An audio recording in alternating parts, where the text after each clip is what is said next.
يلعب كرة عرضية، الدعيع بقبضة يده، ترجع ثاني مرة، يا سلام خلصها، ومرت الكرة لصالح بني دكور إلى محمد الشلهوب، شلهوب يلعبها لولي، رد التحية ولي، لعبها لتياجو نيفيز، حط الثالث، ثلاثة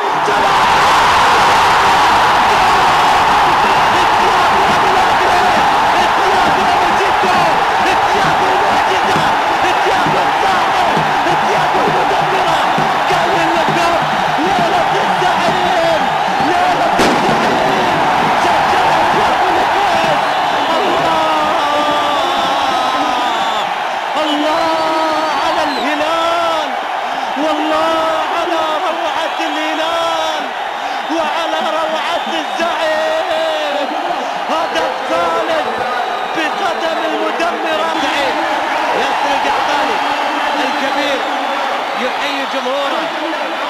والآن شوف الكرة الماضية الملعوبة من ولي إلى تياجو نيفيز، ونيفيز سجل فيها الهدف الثالث للهلال. حتى الآن نحتاج إلى لقطة أوضح من مخرج المباراة، لأن بصراحة لقطة غير واضحة. هذا الهدف الثالث من تياجو نيفيز، والهلال ينتقل من خلاله إلى دور الكوارتا فاينل. تياجو أميلاغري، تياجو هوموتيكو، تياجو المعجزة، تياجو الساحر يسجل ثالث أهداف الهلال. خلصنا على الأوتباك، نمشي للكوارتا فاينل.